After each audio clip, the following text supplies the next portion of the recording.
हाँ जी खान साहब। हाँ गंडापुर, कैसी तैयारी है फाइनल कॉल की?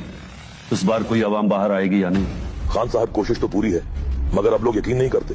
वो ये भी नहीं मानते कि ये कॉल वाकई फाइनल है, बल्कि कहते हैं 24 नवंबर की डेट भी पक्की है या मंसूख होगी। और खान साहब लोग थक चुके हैं।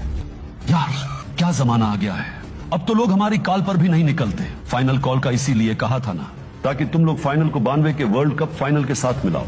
खान साहब वो लड़कियों की वजह से कुछ रौनक होती थी, अब उनके भी नखरे हो गए हैं। 5000 रुपए कारकुनों को कम लगते हैं, कहते हैं इतने में कौन डंडे खाए।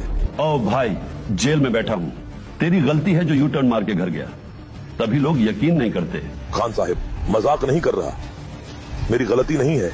40 कालें दे चुके हैं आप, कौन यकीन करेगा कि ये फाइनल कॉल है। वो कहते हैं ये हर महीने फाइनल कॉल होती है। तो फिर ठीक है, अगली बार आखिरी फाइनल लिखवा देंगे, इन्होंने कौन सा सोचना है। खान साहब आखिरी फाइनल लगा दें, लेकिन फिर लोग ताने मारेंगे कि चलो जी एक और यू टर्न। जब समझेंगे तब की तब देखी जाएगी, अभी जो चूरन बिक सकता है बेचते रहो। ठीक है खान साहब, जैसा आप कहें।